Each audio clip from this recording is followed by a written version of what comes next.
Shalom, and welcome to The Bible Comes to Life. Join us as we explore the stories of the Bible and experience them where they actually happen, in the land of Israel.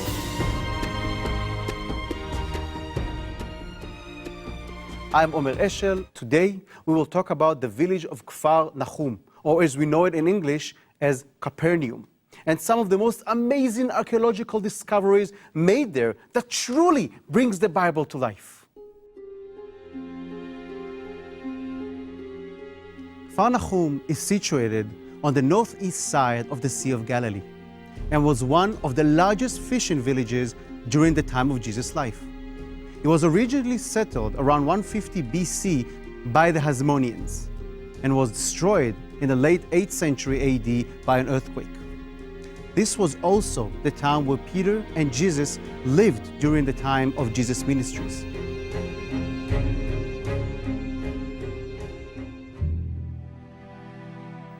We turn to Mark 1:21. We see Capernaum mentioned as a place Jesus enters on Sabbath Eve. We read, "Then they went into Capernaum, and immediately on the Sabbath he entered the synagogue and taught. And they were astonished at his teaching, for he taught them as one having authority and not as the scribes." When you go to Capernaum today, you will see two major structures among the ruins of the village.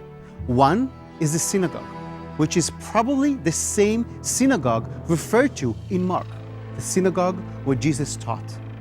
The actual structure that you see standing is from the 5th century AD, but it is built upon another synagogue that was built in the 1st century AD, from the time that Jesus would have lived there.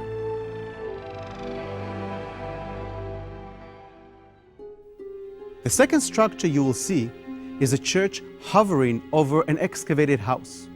This house is believed to be the house of Peter, the house where Jesus ministered, where the healing of the paralytic took place.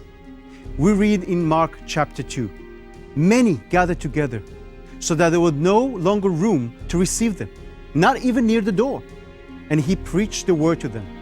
Then they came to him, bringing a paralytic who was carried by 4 men.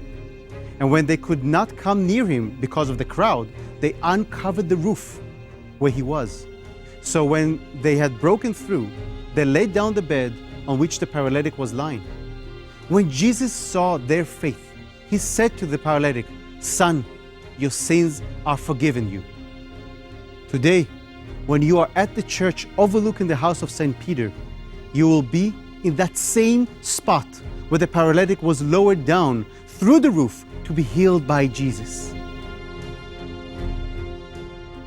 Capernaum is a place of reflection, a place of understanding, and a place where you can truly see how the roots of your faith are so deep, yet so accessible. Only in Israel where the Bible comes to life.